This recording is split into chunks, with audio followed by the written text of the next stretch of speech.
There is a moment when a quiet thought rises that you rarely say out loud.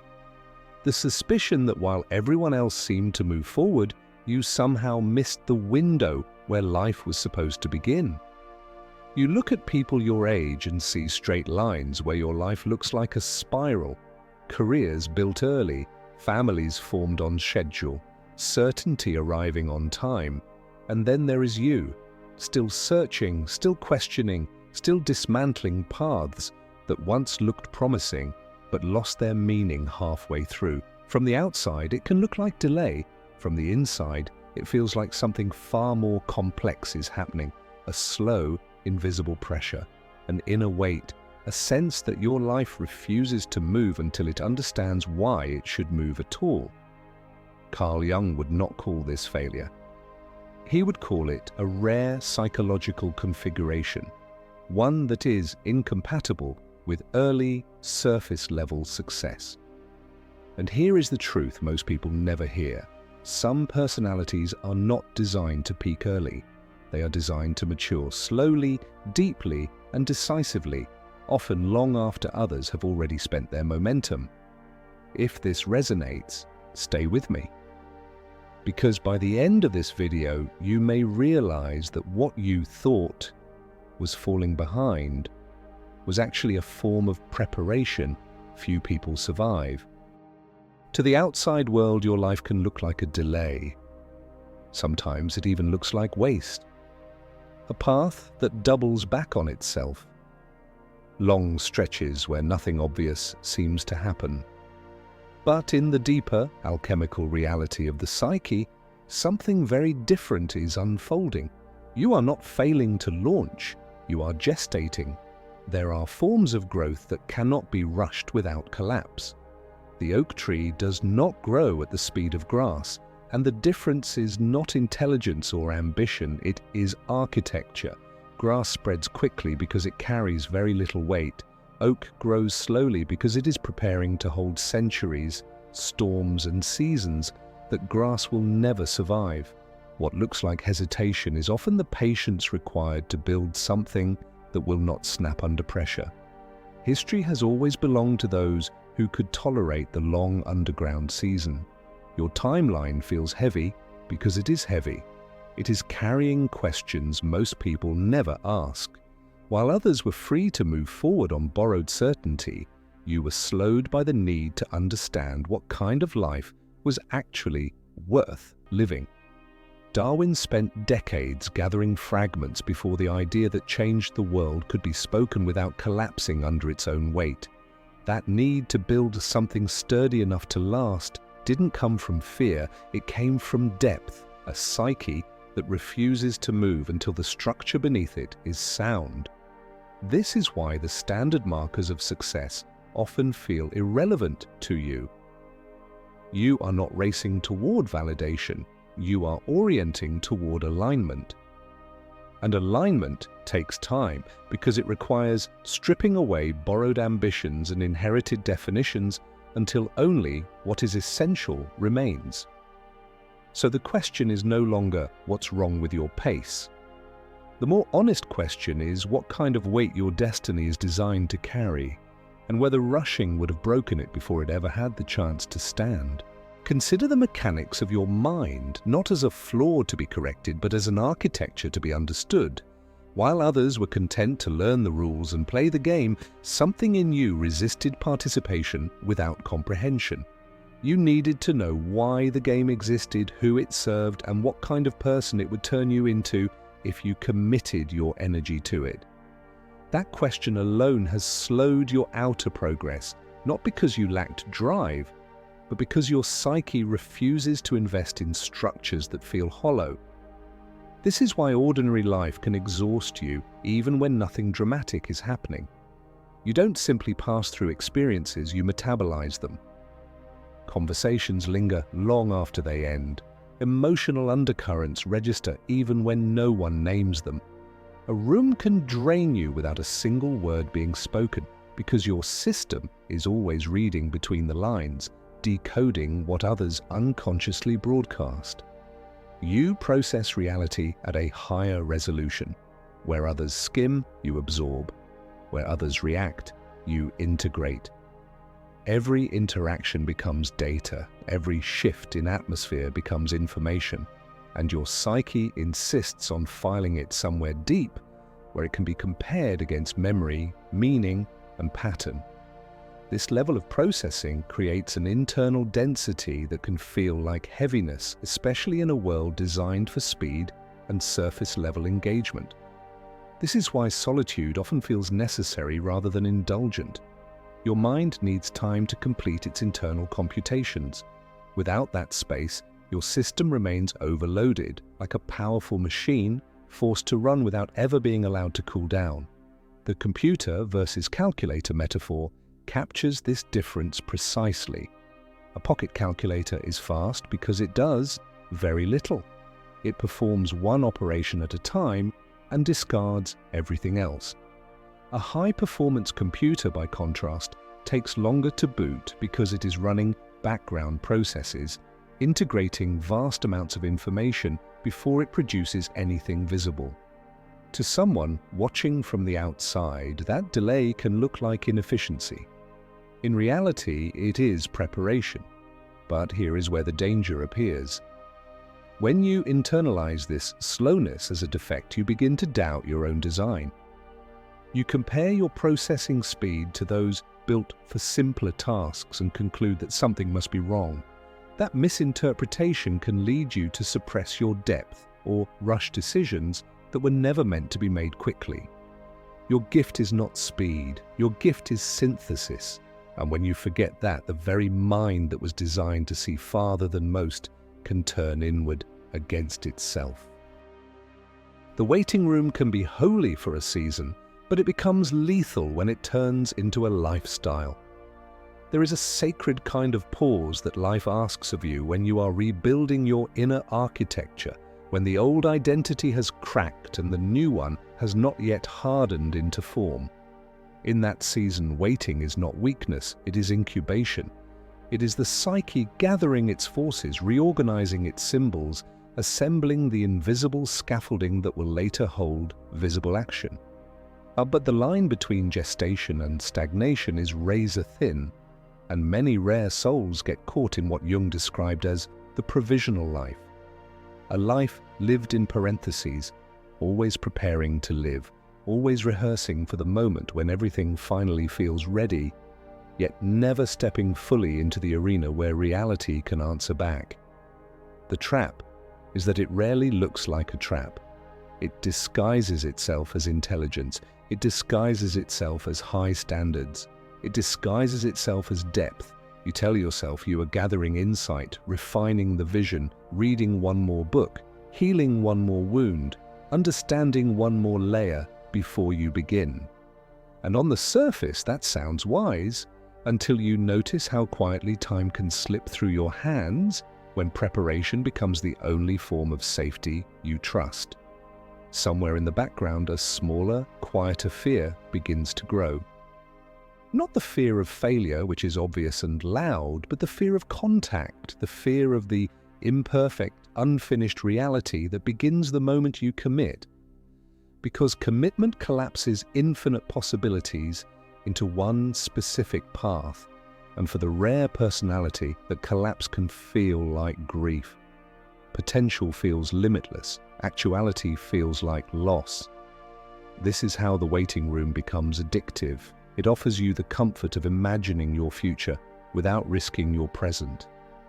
It allows you to remain pure, untouched by mistakes, untested by criticism, protected from the friction that would force your gifts into form. But it also keeps you suspended, hovering above life like a plane that refuses to land because the ground looks rough.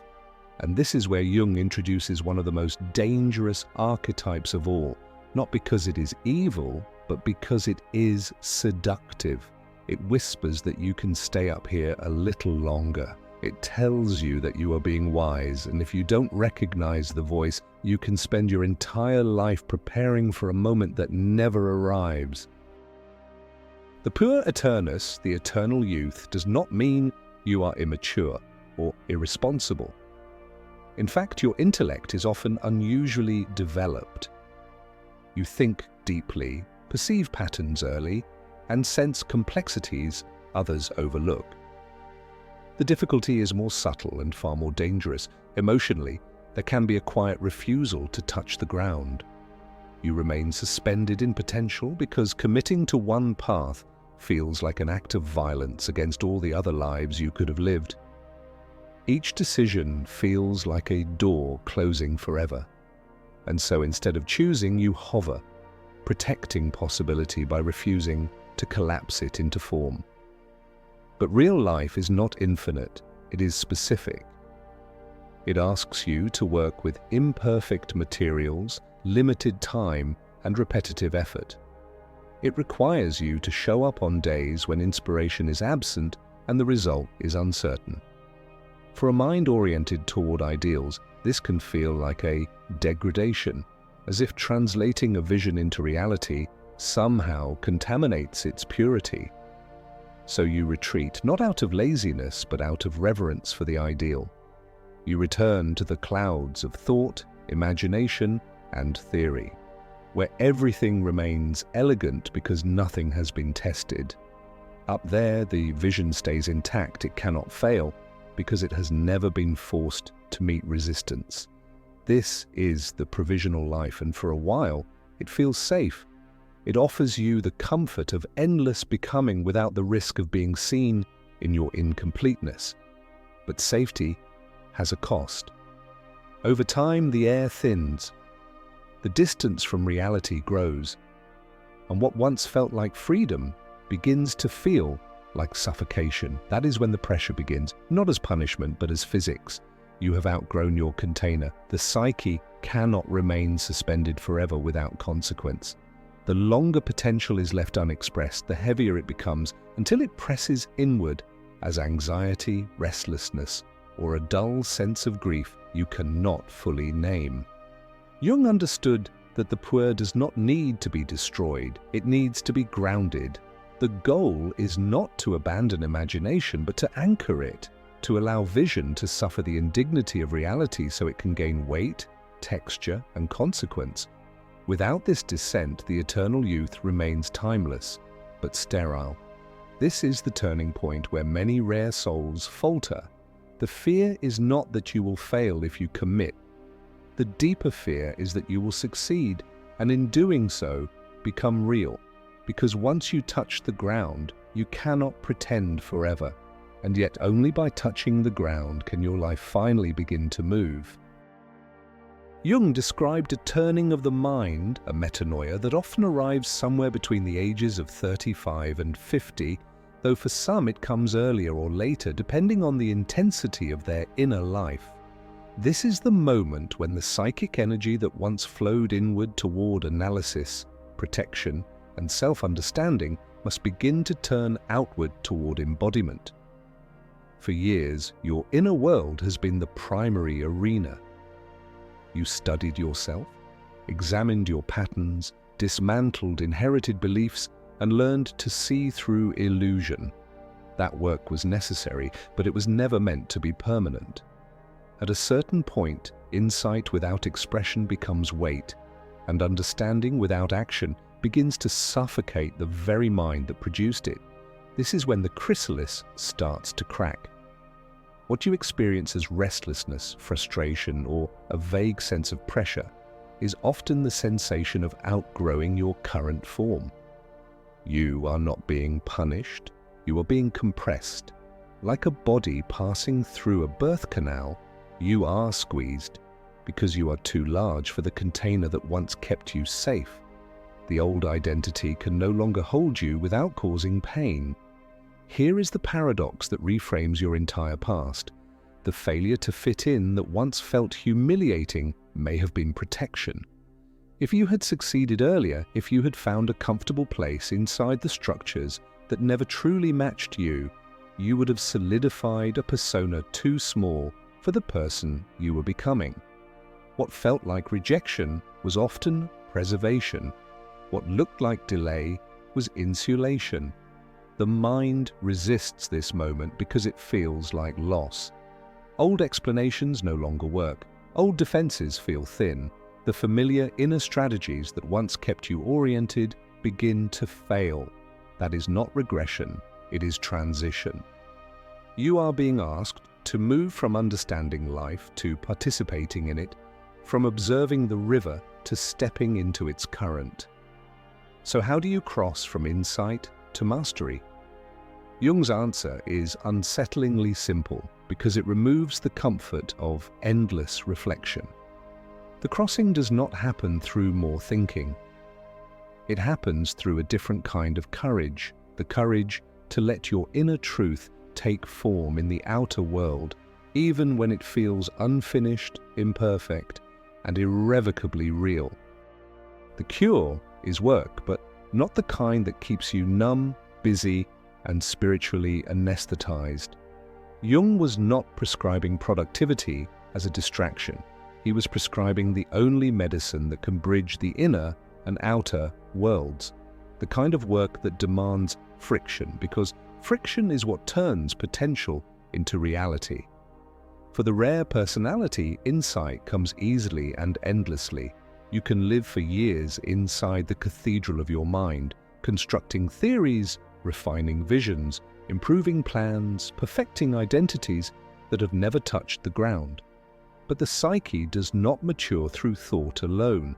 It matures when an inner truth is forced to meet resistance, when it must negotiate with time, limitation, failure, and consequence. That is what reality does.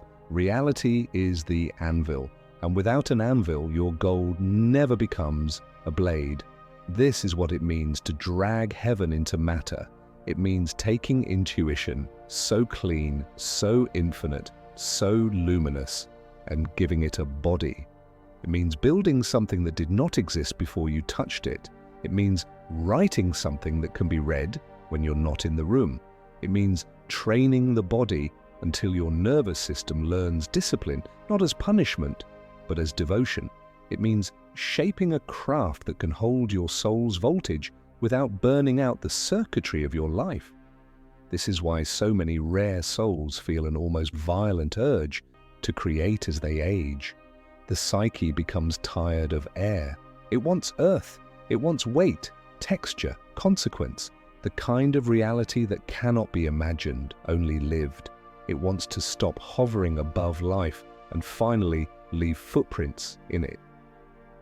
And here is what most people misunderstand. This work is not about proving anything to anyone. It is about completing a circuit. Your insight was never meant to remain a private glow. It was meant to become a lamp that changes the room. But as you enter this stage, another truth becomes unavoidable, and it can feel like a threat to the identity you built around solitude. You cannot do this part alone. Isolation may have protected you in youth. It gave you space to think, to heal, to survive the confusion of becoming. Yet what protects you in one season can imprison you in the next. When solitude becomes worship, it becomes a closed system, brilliant, self-contained, and slowly starving for oxygen. You don't need a crowd, you don't need noise, but you do need contact, feedback from reality, friction with the world, and the presence of others who can witness you without asking you to shrink. Because your work is not only to understand yourself, it is to incarnate what you've understood. Meaningful work that brings your inner world into form, and meaningful connection that keeps you from disappearing back into the clouds just when your destiny is finally ready to touch the ground. You don't need a herd, and you don't need to force yourself into places where your nervous system is constantly on alert. What you need is rarer and far more precise, a pack. Jung spoke of an aristocracy of the spirit, not an elite of status, but a quiet lineage of people who are awake to deeper realities, moving through the world with a different kind of attention. They are often scattered. They don't always find each other early. In fact, many of them spend years believing they are alone simply because they cannot locate themselves in the ordinary maps of society. But the absence of visible community does not mean your kind does not exist. It means your tribe is dispersed, like embers hidden across a dark landscape, waiting for the right wind to bring them into flame. If you feel seen right now, it may be because you belong to that network. Something in you recognizes the language of depth the way the body recognizes clean water. It doesn't feel like entertainment, it feels like remembrance. And this is why I'm going to ask you to do something simple but psychologically powerful. If you want this channel to remain a lighthouse in your feed, something that keeps you oriented toward meaning when the world tries to pull you back into noise, subscribe. Not as a casual click, not as a mindless habit, but as a signal to your own psyche that you are choosing depth over distraction and truth over endless stimulation. Because the moment you begin to act, the moment you begin to build, you will encounter the next threshold, the one most people avoid for an entire lifetime. It is the place where you stop being merely insightful and become formidable, not through aggression, but through wholeness. And to cross that threshold, you need more than solitude. The shadow. This is the threshold most people spend their entire lives avoiding, even while it quietly governs them from underneath. For much of your early life, you may have been good in the way society rewards. Empathetic, sensitive, agreeable, perhaps even proud of being the kind of person who would never hurt anyone. You learn to be harmless because harmlessness felt like safety. It kept you loved, it kept you accepted, it kept you clean. But Jung warned that harmlessness is not the same as wholeness. A person who has no relationship with their own power is not virtuous, they are simply uninitiated. And when life finally demands strength, when boundaries must be drawn, when ambition must be claimed, when a decisive no must be spoken, harmlessness collapses like a thin wall in a storm. You do not become enlightened by imagining figures of light, but by making the darkness conscious. This is not a poetic phrase meant to decorate your mind. It is an instruction. When you integrate the shadow, you reclaim what you exiled in order to be acceptable. Ambition that was mislabeled as greed, aggression that was mislabeled as danger, the desire for authority that was mislabeled as arrogance, the hunger to shape the world rather than merely survive it. Shadow integration does not turn you into a cruel person. It turns you into a person who is no longer naive about their own force. It teaches you to carry heat without burning down everything around you. It allows your boundaries to become clean instead of resentful, and your confidence to become grounded instead of performative. This is why late success has a different flavor. Early achievers often wield power through ego because their identity was built on external validation, and validation is a fragile fuel. But you, after decades of introspection, empathy, and confrontation with suffering, can wield power through the totality of your being. Your authority does not have to be loud because it is not begging to be recognized. It arrives with gravity because it is rooted in self-knowledge, not applause. There is a particular kind of presence that emerges when the shadow is integrated. It is not frantic. It is not desperate. It does not need to dominate the room. It simply occupies space without apology, the way a mountain occupies a horizon. People feel it before you speak because it is not a performance. It is a settled inner alignment. And once that gravity arrives, the world begins to respond in ways that can surprise even you. Opportunities that once felt inaccessible begin to open. People who once tested your boundaries begin to respect them. Your work begins to land with more force because it is no longer filtered through fear of being too much. What you used to hide becomes the very engine of your destiny. This is not a moral transformation, it is an energetic one. It is the moment you stop trying to be only light and become whole enough to carry both the fire and the discipline to aim it. Consider the bamboo tree because it carries one of the most precise metaphors for your timeline that nature has ever written.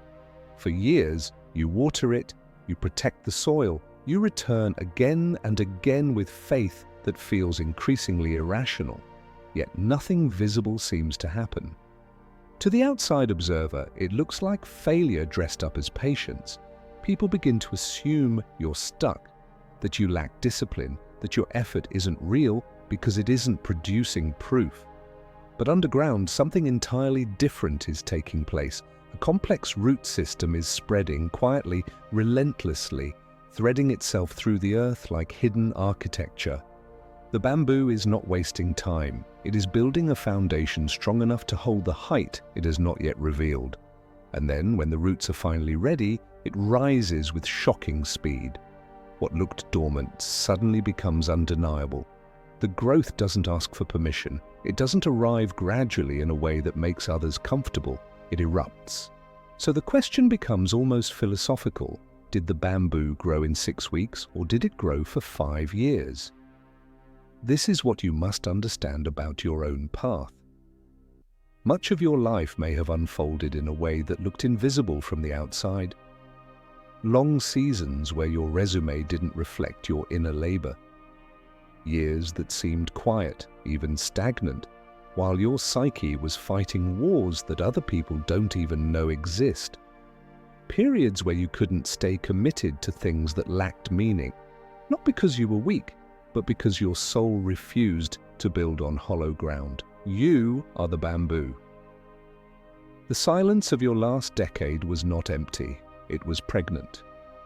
While others were growing leaves, visible accomplishments, social proof, predictable milestones, you were growing roots, self-knowledge, endurance, vision, and the ability to survive without applause. Roots are not glamorous, but they are what keep a life from toppling when the first real wind arrives. And here is the part that changes how you read your past. The people who grew fast often grew shallow. They can be uprooted by a single crisis of meaning, a single collapse of validation, a single moment when their external identity no longer holds. But you have already endured the underground years.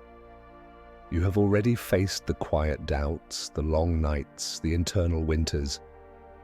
That is why when your rise finally comes, it will not be fragile. It will be structural, it will be earned, and it will make perfect sense, especially to you. The final advantage of the rare personality is synthesis, and it often arrives so quietly that you don't recognize it at first. For years, you may have felt scattered, drawn to psychology, then design, then history, then some obscure system or craft that made no sense to anyone else. To the linear mind, this looks like distraction. To Jung, it is something else entirely. You are not scattered, you are constellating. Early achievers are rewarded for specialization. They pick a narrow lane and accelerate. Their strength is focus. Your strength is integration. You gather experiences, disciplines, insights, and wounds that appear unrelated, yet all of them are being stored in the same inner archive. What feels like inconsistency is actually a long-term intelligence, assembling pieces that cannot yet be named. This is why your breakthrough rarely looks like a promotion or a predictable step upward. When it comes, it arrives as a geometric alignment. Suddenly, everything you thought was wasted time clicks into place. The psychology gives meaning to the design, the history gives context to the strategy, the technical skill gives structure to the vision. What once felt like detours reveal themselves as ingredients, each one necessary for a recipe no one else could have created. This is the moment you become a category of one, not because you are louder or more aggressive, but because what you offer cannot be replicated. Specialists can be replaced, integrated beings cannot. Your value comes from the way disparate elements converge through you into something coherent, useful, and alive.